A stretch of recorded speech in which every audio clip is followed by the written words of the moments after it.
ሰባት ቅድመ ሁኔታዎች አቅርባችኋል። እስካሁን ድረስ ከኢትዮጵያ መንግስት ባቀረባችኋቸው ቅድመ ሁኔታዎች ላይ ምላሽ አግኝታችኋል ወይ? ምንም ነገር የለም። ኢትዮጵያ መንግስት ጋር እስካሁን የምንነጋገረው በጠመንጃ ብቻ ነው። የተኩስ አቁም ስምምነት በጠመንጃ ትነጋገር አትችልም። ቅድመ ሁኔታዎቹ ምላሽ ካላገኙ ቀጣዩ ሁኔታ ምንድን ነው የሚሆነው? ያው እነዚህ ምላሽ እስካገኙ ድረስ ውጊያ እንቀጥላለን ማለት ነው። ቅድመ ሁኔታው ላይ ህገ መንግስቱ እንዲከበር ጥያቄ አቅርባችኋል። በአንጻሩ ደግሞ የፌዴራል መንግስቱ መከላከያው፣ የስለላ መስሪያ ቤቱ፣ የፌዴራል ፖሊስ አባላት ወደ ትግራይ እንዲገቡ አይፈቀድላቸውም ይላል በግልጽ። በአንድ በኩል ትግራይ የፌዴራል መንግስቱ አካል እንደመሆኗ ሊጠበቅላት ይገባል የምትሉትን ጥያቄ ታቀርባላችሁ። በሌላ በኩል ደግሞ የፌዴራል መንግስቱን ስልጣን ትከለክላላችሁ። አይጣረስም ወይ ሁለቱ? አቶ ጌታቸው አይጣረሱም። የፌዴራል መንግስቱ መስከረም 25 ስልጣን አውቅቷል ብለን እናምናለን። ግለሰብ የሚመራው ወንጀለኛ ተቋም ጦርነት አድርጓል ብለን እናምናለን። በኢትዮጵያ መከላከያ ሰራዊት ስም ጦርነቱ ስላደረገ ህጋዊ አያደርገውም። ስለዚህ እያልን ያለ ነው ቀጣይ ግንኙነቶቻችን መደረግ ካለባቸው ህገ መንግስቱ መሰረት አድርገው ነው።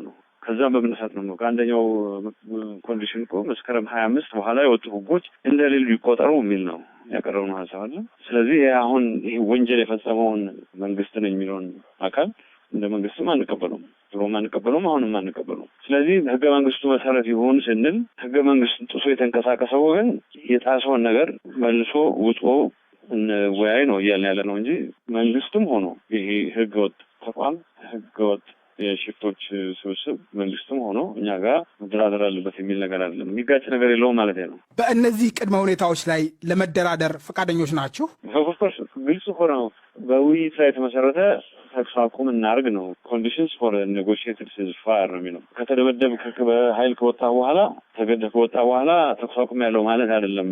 ይሄ መንግስት ነኝ የሚለው ወገን አብዛኛዎቹን ክፍለ ጦሮችን በሙሉ አጥቷል፣ ተዋግተው ጨርሰናቸዋል። ይህን ካለው በኋላ ማድረግ የሚፈልገው ምንድን ነው ስትል የለቀቀው ቦታ በሰላም እንደለቀቀው የተነጠቀውን ቴሪቶሪ በሰላም እንደነጠቀው አድርጎ ሌላው ሰው ማጭበረር ነው የሚፈልገው። ስለዚህ እንደዚህ አይነት ማጭበረር አንፈልግም። ግን ይህን ተቀብሎ ወደ ውይይት ለመምጣት ፈቃደኛ እስከሆነ ድረስ ችግር የለብንም ነው እያልን ያለው። አሁን ፈቃደኛ ሆኖ ይወጣል አይመጣም የራሱ ጉዳይ ነው። መብራት አጥፍተህ እዚህ ሀገር ስልክ አጥፍተህ የህዝብን እንቅስቃሴ ሆስቴጅ ይዘህ ማገቻ አድርገህ ስለ ሰላም ማውራት እንዴት ይቻላል? ነውር አይደለም እንዴ? ትግራይ የፌዴሬሽኑ አካል ነች። የኢትዮጵያ ፌዴሬሽን የሚባለው አካል ነች።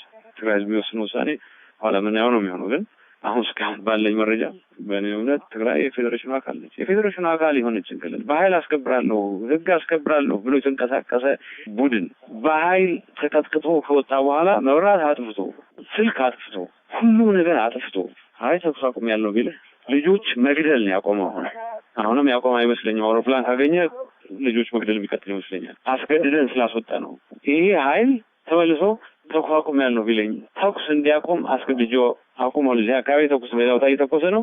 ያው ግን የተኮሰበት ቦታ ድረስ ሄደን እናስቆመዋለን ነው እያልን ያለ ነው። ስለዚህ ይቁም ከተባለ ሌላው ሰው የሚል ከሆነ ማቆም ካለብን መባል ያለባቸው ነገሮች እነዚህ ናቸው። ይሄን ካረገ እናቆማለን ነው እያልን ያለ ነው። ካልሆነ መብራት በኃይል እናስቀጥላለን፣ ስልክ በኃይል እናስቀጥላለን። ልክ የእህቶቻችን መደፈር በኃይል ለጊዜው እንዳስቆም ነው ሙሉ በሙሉ እስኪቆም ድረስ እንቀጥላለን። ያን ለማድረግ ኬንያ መሄድ ያለብን አይመስለኝም። ያን ለማድረግ ደሴን መያዝ ያለብን አይመስለኝም። መያዝ ካለብን ግን ይዛለን ማለት ነው። አቶ ጌታቸው ረዳ በጣም አመሰግናለሁ።